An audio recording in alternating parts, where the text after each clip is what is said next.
Greetings and salutations to you people of the interwebs, and welcome to this week's edition of Transformer of the Week, where I'm going to be looking at these guys. Yay, it's a 2-for-1 here. We have Wingspan and Pounce. Pounce and Wingspan. Pounce, Wingspan. These are the Decepticon clones. As you can see, they look rather identical in robot mode, other than there's some like back kibble going on here, bits on their arms and on the legs, and the insignias that they have. You can see that Wingspan here has a eagle thing, and Pounce has this Thundercat motif going on, as it were. Thundercats, but other than that, you know, they're sculpted to be identical because they're clones of each other. I don't know how that works, but they fist bump and stuff like that. As you may notice, they are in robot mode, which is unusual for me, but I thought, seeing as the thing is they look identical in this mode, to get the robot mode done first and then do the transformation into the animal modes. Would you believe they are no longer identical? Or something like that. So articulation is pretty much the same on both of them. There's a head swivel. There's a lot of waffle in the back of that head. A lot of waffle. Arms can go up. There's a bit of a turn there. They can go forward should they wish. So there's a ball joint here at the shoulder. There's a bicep swivel.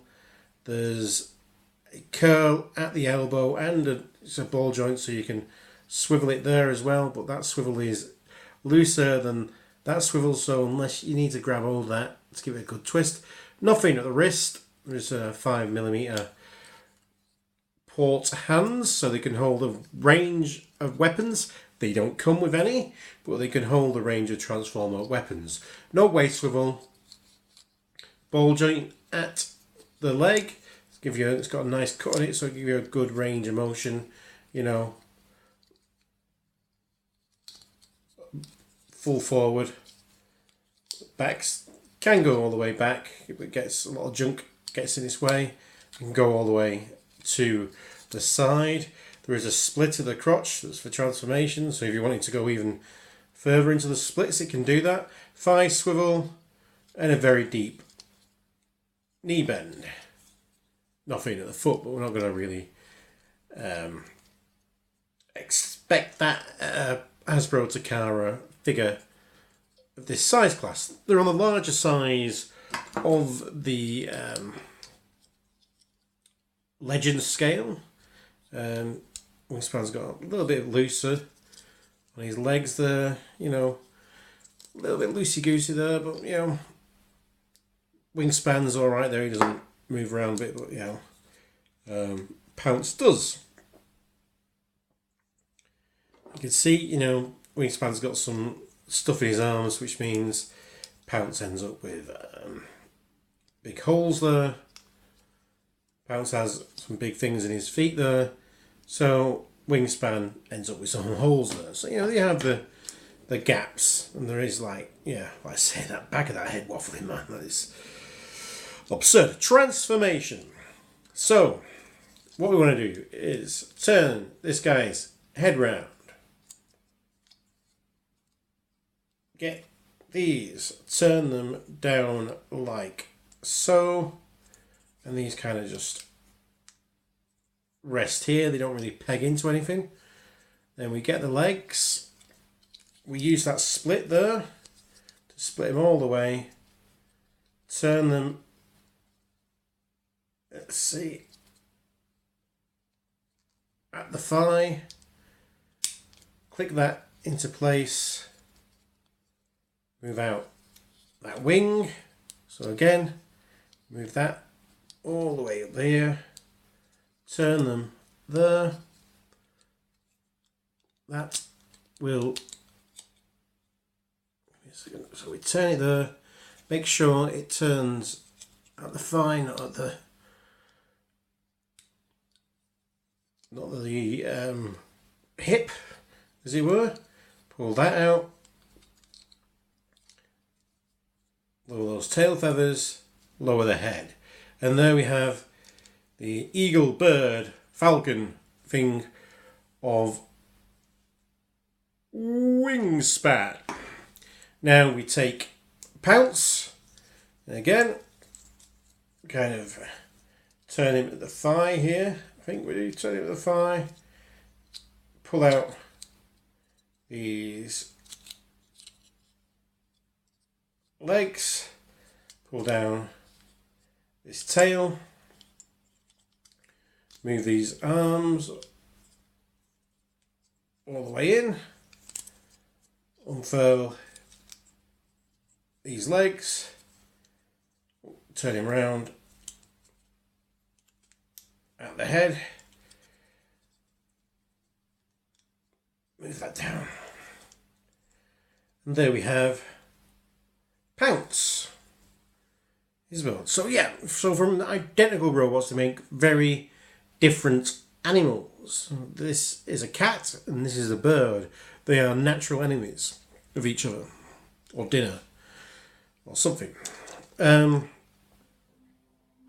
you can see, I really like the colours. I mean, that late G1 colour set is amazing, and they've really captured it here. The purple really stands out, and the teal, turquoise, I don't know. I'm not very good at naming colours. I'm not a painter. Yeah, it looks really well. As well, it was complemented well with the dark blue, and the white really pops. So then just that splash of red for the eyes. And this is, for me, it's the right kind of retro, because these are guys I've never had as a kid. You know, these are figures that I'd heard about and never really saw in hand, and still quite a rarity, I think, to date. So to have actually be able to get these now in modern day engineering, it's still very, you know, that retro vibe look to them. But because it's not something I already had or have had in the past, it still feels fresh and new and interesting. But also ticks those, like the colour choices and stuff like that, vibes of these guys in the past. Now I did kind of stumble upon a fan mode, if we want, for this. We're ready for this. So we move these out of the way. These arms. We'll do his splits there. Then we kind of move these, I think, at the thigh to give him some legs, like so. Now we jam these together. How did it work? Did it work like this? It's not the best or secure connections, but you can have that. I was saying a winged wolf, even though he's not a wolf, but you know, that 6-shot connection always makes me think of a winged wolf in this type of mode. But, you know, a winged cat of sorts. Doesn't hold together incredibly well. There's probably a way to do it better. Well, that's quite fun, isn't it? But yeah, I'm really glad I picked these up. And I got the Takara box set of the two, rather than having to chase them up, because they were released. Hasbro released one of these guys in one of the big box sets they did, one of the Siege on Cybertron or something like that, and the other guy was in a 2-pack with the Autobot clone, one of the Autobot clones. So you know, it was quite hard to chase these figures down. You had to, you know, buy them separately, or buy them, you know, as part of box sets, or buy people who are willing to split up box sets and stuff like that. So I'm glad I actually just got one pack and got the two of them together, which is cool. But yeah, that's rather this week's Transform of the Week. They're just two really fun characters. It's an interesting concept. I really do like this kind of clone concept, and these are like really small, fun, simplistic, and I like the idea of like generic Decepticons that all have the same body type but transform into different things. It's almost something that they should revisit and maybe compare this with like Pretenders and stuff like that. So you get this very simple transformation but still looking like something. Pair that with a Pretender shell because they're only small guys. So you could get a Pretender shell in that. Even if the shell was like bits that just clicked over, like armour on the arms, armour over there, and armour on the legs, just to make the aspects of the Pretender shell on this, to make it a bigger figure. I think that would be quite cool.